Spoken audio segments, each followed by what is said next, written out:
ನಮಸ್ಕಾರ. ಗಿಲ್ಲಿ ಅಪ್ಡೇಟ್ಸ್ ಅಂದ್ರೆ ಯಾರಿಗೆ ತಾನೇ ಇಷ್ಟ ಇಲ್ಲ. ಪ್ರತಿಯೊಂದು ದಿನನೂ ಗಿಲ್ಲಿಯ ಹೊಸ ಹೊಸ ಅಪ್ಡೇಟ್ಸ್ಗಳನ್ನ ನಾವು ಎಂಜಾಯ್ ಮಾಡ್ತಾನೆ ಇರ್ತೀವಿ. ಸದ್ಯಕ್ಕೆ ಇವತ್ತು ಒಂದಷ್ಟು ವಿಡಿಯೋ ತುಂಬಾನೇ ವೈರಲ್ ಆಯ್ತು. ಏನಪ್ಪಾ ಅಂತ ಹೇಳಿದ್ರೆ, ಗಿಲ್ಲಿ ಬೇರೆಯವ್ರ ಬಗ್ಗೆ ಹೊರಗಡೆ ಬಂದ್ಮೇಲೆ ಕೊಡ್ತಾ ಇರುವಂತಹ ಕಮೆಂಟ್ಸ್ಗೂ ಹೊರಗಡೆ ಬಂದ ಮೇಲೆ ಬೇರೆಯವರು ಗಿಲ್ಲಿ ಕೊಡ್ತಾ ಇರುವಂತಹ ಕಮೆಂಟ್ಸ್ಗೂ ಬಹಳ ವ್ಯತ್ಯಾಸ ಇದೆ.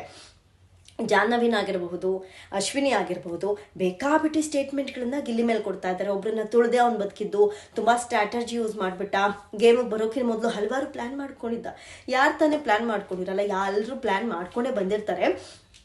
ಬಟ್ ಆದಂತಹ ಬದಲಾವಣೆಯನ್ನ ನಾವು ಗಮನಿಸೋದಾದ್ರೆ, ಗಿಲ್ಲಿ ಹೊರಗಡೆ ಬಂದ್ಮೇಲೆ ಜಾನು ಅಕ್ಕನ ಈ ತರ ಮೆನ್ಷನ್ ಮಾತಾಡ್ತಾನೆ. ಅಶ್ವಿನಿ ಮೇಡಮ್ ಸ್ವಲ್ಪ ಕೋಪದಲ್ಲಿ ಹಂಗೆ ಮಾತಾಡ್ಬಿಡೋರು. ಆಮೇಲೆ ಅಶ್ವಿನಿ ಮೇಡಮ್ ಹಂಗಲ್ಲ, ಪಾಪ ಭಾರಿ ಒಳ್ಳೆಯವರು. ಎಲ್ಲರ ಬಗ್ಗೆನೂ ಗಿಲ್ಲಿ ಒಳ್ಳೆಯ ಅಭಿಪ್ರಾಯವನ್ನೇ ವ್ಯಕ್ತಪಡಿಸ್ತಾ ಇದ್ದಾನೆ. ಅದೇ ಇಂಟರ್ವ್ಯೂಸ್ಗಳಲ್ಲಿ ಅದೇ ಆಂಕರ್ಸ್ ಜೊತೆ ಕುತ್ಕೊಂಡಂತಹ ಬೇರೆಯವರು ಗಿಲ್ಲಿ ಬಗ್ಗೆ ಅತಿ ತುಚ್ಛವಾಗಿ ಮಾತಾಡ್ತಾರೆ.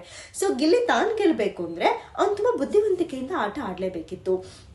ವ್ಯಕ್ತಿತ್ವದ ಆಟ ಅಂದ್ರೆ ಅವ್ನ ವ್ಯಕ್ತಿತ್ವದ ಆಟದ ಜೊತೆಗೆ ಬುದ್ಧಿವಂತಿಕೆನೂ ತೋರಿಸ್ತಾ. ಬೇರೆಯವ್ರು ತೋರಿಸ್ಲಿಲ್ಲ ಅಂದ್ರೆ ಮಟ್ಟಿಗೆ ಏನ್ ಮಾಡಕ್ಕಾಗತ್ತೆ.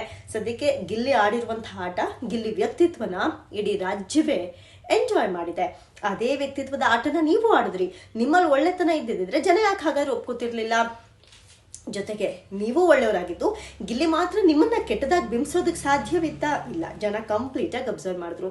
ಪ್ರತಿಯೊಂದು ಆಟಗಳನ್ನ, ಪ್ರತಿಯೊಂದು ನಾಟಕಗಳನ್ನ ಜನ ಕಂಪ್ಲೀಟ್ ಆಗಿ ಅಬ್ಸರ್ವ್ ಮಾಡಿನೇ ಗಿಲ್ಲಿನ ಇಷ್ಟಪಟ್ರು, ರಕ್ಷಿತನ ಇಷ್ಟಪಟ್ರು. ಇನ್ಫ್ಯಾಕ್ಟ್ ರಕ್ಷಿತನ್ನ ಎಷ್ಟೋ ಜನ ಇಷ್ಟನೇ ಪಟ್ಟಿರಲಿಲ್ಲ. ಅವಳ ಬಿಗ್ ಬಾಸ್ ಮನೆ ಒಳಗಡೆ ಕಳಿಸಿದ ತಕ್ಷಣ ಇವಳು ಏನ್ ಸಾಧನೆ ಮಾಡಿದಾಳೆ ಅಂತ ಕಳಿಸಿದ್ರಿ ಅನ್ನೋ ಕಮೆಂಟ್ಸ್ ಬರ್ತಿತ್ತು. ಇವಳು ಇದ್ದಾಳೆ ಅಂತ ನಾವು ಈ ಬಾರಿ ಬಿಗ್ ಬಾಸ್ ನೋಡಲ್ಲ ಅಂತ ಇರಿಟೇಟ್ ಮಾಡ್ಕೋತಿದ್ರು. ಹಲವಾರು ಇರಿಟೇಷನ್ಸ್ಗಳಿತ್ತು.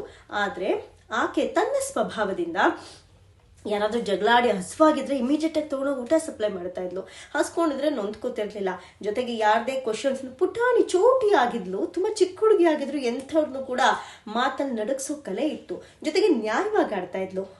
ಅಷ್ಟು ದಿನದ ಎಪಿಸೋಡ್ಗಳಲ್ಲಿ ಅವಳು ಸುಳ್ಳು ಹೇಳಿದ್ದಿಲ್ಲ. ಜೊತೆಗೆ ನ್ಯಾಯದ ಪರವಾಗಿ ನಿಂತ್ಲು.